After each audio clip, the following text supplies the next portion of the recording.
हमारे साथ कांग्रेस सेवा दल के राष्ट्रीय अध्यक्ष लालजी देसाई हैं और जिस तरह से अभी गुजरात में पद यात्रा करके आए हैं, जानते हैं वहाँ पर किस तरह का रिस्पांस रहा। सर, जिस तरह से गुजरात में देखिए, गुजरात में जब हम पदयात्रा का पहली बार जब प्लान कर रहे थे और तभी से एक देखने को मिला है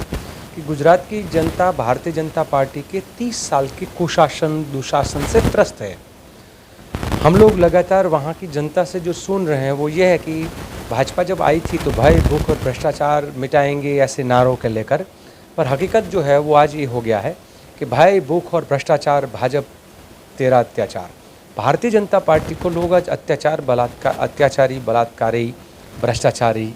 अन्यायी उस प्रकार के शासन से लोग अब नवाजने लगे हैं। खास करके जो गुजरात में पिछले 5 साल में आगजनी की और कहीं झूलते हुए पुल के अंदर गिरने से लोगों के मरने की या कहीं नाव डूबने से मरने की कई खबरें जो सुन रहे हैं, और ख़ास करके जो भाजपा के भाजपा निर्मित जो बड़े बड़े ब्रिज थे उनके कोलैप्स होने की, तो कहीं नदी का ब्रिज टूट रहा है, कहीं ओवरफ्लाई जो बनाया है तो वो कहीं टूट रहा है, कहीं जो टीआरपी गेम जोन्स के नाम पर उन्होंने जो मनोरंजन कार्यक्रम का, तो ये जो टूट रहे हैं, जल रहे हैं, लोग डूब रहे हैं, उस सब के पीछे भारतीय जनता पार्टी का सिस्टमेटिक भ्रष्टाचार जिम्मेदार है। गुजरात में आज सब लोग ये कहते हैं कि चपरासी से लेकर चीफ मिनिस्टर तक हर कोई भारतीय जनता पार्टी के जो साथी हैं और उनके जो सिस्टम है उसमें भ्रष्टाचार है। कॉरपोरेटर है, भ्रष्टाचार करता है, पैसा कमाता है, एमएलए बनता है, एमएलए से कब चीफ मिनिस्टर बनता है। तो भारतीय जनता पार्टी ने पूरा का पूरा एक ऐसा जाल बनाया है कि जिसमें आज गुजरात की जनता पीस रही है। रोजगार का जब बात करते हैं तो सीधी बात आती है कि कौन सी नौकरी है और कितना पैसा लगेगा। ट्रांसफ़र का बात आता है तो वही है। आईपीएस और आईएएस ऑफिसर का जब तबादला होता है तो उसके सबके पोस्टिंग के भी रेट फिक्स हैं कि अच्छा तुमको इस डिस्ट्रिक्ट में जाना है तो इतना रेट है, इस डिस्ट्रिक्ट में जाना ये थाना चाहिए तो ये है। तो भारतीय जनता पार्टी का भ्रष्टाचार का भावपत्रक भी बना हुआ है, एक होता ना लिस्ट कि भाव का एक पूरा का पूरा एक चिट्ठा है कि कितना। तो इसलिए हम लोगों ने अभी गुजरात में पिछले 2 महीने पहले हम लोगों ने राजकोट बंद करके भारतीय जनता पार्टी को एक मैसेज दिया था। और वो भी राजकीय, जब कोई भी पॉलिटिकल पार्टी बंद करती है तो सबको डर रहता है कि कहीं बस जलाई जाएगी, कहीं किसी की दुकान को तोड़ दी जाएगी, कहीं पर कुछ और सरकारी संपत्ति को नुकसान होगा। पर हमने पूरा गांधी, नेहरू और सरदार का जो हमारा जो सोच है उसी सोच को लेते हुए कि कहीं एक आगजनी नहीं, कहीं दुकान का एक कांच ना टूटे, किसी एक व्यक्ति को चोट ना पहुंचे, उस तरीके से गांधीयन तरीके से हाथ जोड़ के पूरा राजकोट बंद करके, और राजकोट की जनता का समर्थन मिला। भाई जिग्नेश मेवाणी, पाल भाई और हम तीनों की एक त्रिपुटी के रूप में गुजरात में सब लोग, ये अलग बात है कि हमारी वो हैसियत नहीं है लाल, बाल और पाल के स्तर पे जाने के लिए, पर गुजरात में लोग आज लाल, बाल, पाल कर सब तीनों को नवाजते हैं और वहाँ पे बोलते हैं कि ये आप तीनों जो आंदोलनकारी ने जो ये बीड़ा उठाया है तो जनता का समर्थन मिला। 3 दिन का फास्ट किया, सिर्फ पानी पे रहे। जनता को लगा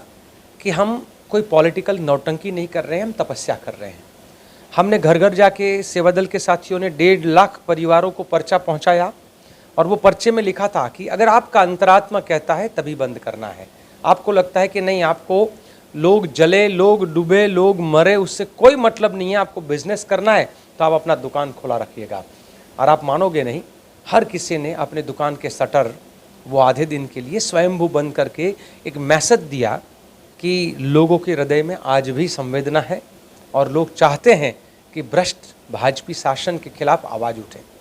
यही सोच कर जिस तरह सर पदयात्रा की है, आपको अच्छा रिस्पांस मिला, आगे क्या लग रहा है गुजरात में आपकी पार्टी को सफलता मिलेगी? देखिए, मैं कहता जो पदयात्रा वाला जब था उसमें एक आज आगे हमने रखा था कि भारतीय जनता पार्टी का पाप का घड़ा, भ्रष्टाचार का, तो वो 3 घड़े भर चुके हैं बड़े, और लोग बोल रहे थे इस घड़ों से कुछ नहीं होगा, आप तो एक बड़ा सा ट्रक लाओ और ट्रक रखो आगे तो वो पूरा ट्रक भर जाएगा, इतना इनका भारतीय जनता पार्टी का भ्रष्टाचार है। तो लोग भ्रष्टाचार के खिलाफ, और उसमें अभी जो बारिश हुआ थोड़े दिन पहले गुजरात में, ज़्यादा बारिश में राजकोट, वडोदरा और अहमदाबाद और सूरत जो 5-4 महानगर है, चारों महानगर, वहाँ पर लोग जिस प्रकार से उनके घरों में पानी गए, रास्ते जो है, तो खुद भाजपा का एक बड़ा एमएलए है, उसने लिखा कि खड्डा राज जो है इसको समाप्त करना चाहिए। अब हमको कहने की ज़रूरत नहीं है, खुद भाजपा का चुना हुआ एमएलए उन्हीं की सरकार को कहता है कि कब तक खड्डा राज चलेगा। तो ये सब अब लोगों का जो रिस्पांस हमें मिल रहा है और सब लोग ये बुला रहे हैं कि आप आओ यहाँ आंदोलन करो, आप आओ यहाँ पर करो। मुझे विश्वास है कि राहुल जी ने जो पार्लियामेंट में जो कहा था कि हम गुजरात में हरा के दिखाएंगे, और नरेंद्र मोदी अमित शाह को ये पूरा डर भी है, और इसीलिए जब हम पदयात्रा लेकर निकले थे न्याय यात्रा गुजरात की, तो उस न्याय यात्रा को रोकने के लिए हमारे पर एफआईआर भी हुई है 5 लोगों पर, ऋत्विक मकवाणा, मेरे पर और बाकी हमारे 3 साथियों पर। और वो इसीलिए कि ये लोग डर जाए, पर उसको कहाँ मालूम है कि ये गांधी, नेहरू, सुभाष और सरदार के मतलब विरासत को आगे बढ़ाने वाले, और राहुल गांधी का जो भारत भर में भारत जोड़ो नफरत छोड़ो का नारा लेकर निकलने वाले, और डरो मत डराओ मत वाली सोच जो है उसको लेकर निकलने वाले लोग हैं, उनसे डरते नहीं हैं। तो इसलिए लोगों को अब और विश्वास हो रहा है कि ना एफआईआर से डरते हैं, ना भाजपा के षड्यंत्रों से डरते हैं। तो विश्वास और बढ़ता जा रहा है। सभाएं, बारिश में सभा हुई अभी पिछली, जो हमारी ये पदयात्रा जो थी न्याय यात्रा, उसका जो कंक्लूडिंग सेरेमनी थी वो बारिश में थी। बारिश में सब लोग बैठे हुए थे, कोई हिल नहीं रहा था। तो और वो राहुल जी ने एक ऐसा माइलस्टोन जो है लोगों के सामने रखा है कि जब कन्याकुमारी से निकले थे तो बारिश में उनका भाषण, बीच में ठंड में आपने कश्मीर में जो देखा होगा कि बर्फबारी में उनका भाषण, तो जो बारिश में, बर्फबारी में, धूप में, तो हम लोग तो कहते हैं कि वो बरसते बरसात में कांग्रेस मैदान में, सेवादल मैदान में, तपतपाती धूप में